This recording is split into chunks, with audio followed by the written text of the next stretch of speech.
Le temple du basket américain, le Madison Square Garden, désespérément vide. Les propriétaires de clubs de NBA et le syndicat des joueurs se disputent les recettes du basketball. Les clubs demandent un partage à 50-50 tandis que les joueurs veulent garder leurs 53%. La saison de basket qui devait recommencer le 1er novembre a déjà été amputée de ses 2 premières semaines.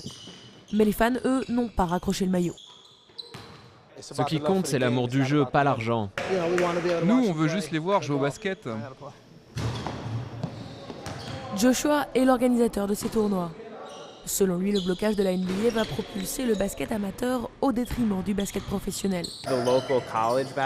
Les équipes de basket universitaire vont récupérer beaucoup de supporters, elles vont sûrement jouer à guichet fermé. Il va y avoir beaucoup plus de tournois avec des équipes moitié pro, moitié amateurs, ici et dans le reste du pays. Les joueurs de NBA et les joueurs de basket de rue vont jouer ensemble et ce sera de plus en plus à la télé. Des prévisions qui s'assombrissent à mesure que la guerre entre les deux parties s'enlise. Au sein de la NBA, on redoute même un calendrier de matchs vide jusqu'à Noël. Un coup dur pour le marché du basketball et notamment pour les magazines spécialisés. Ici, c'est le basket universitaire qui fait la une, du jamais vu. Ça, c'est la une du dernier slam dans les kiosques cette semaine. Et comme vous voyez, on titre « Quelle impasse !»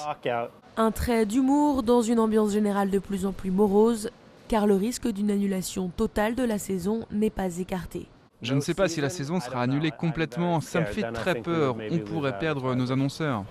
En 98, dans des circonstances similaires, plus de la moitié de la saison de basketball avait été annulée, avec comme conséquence environ un tiers de baisse des audiences télévisées dans les années suivantes.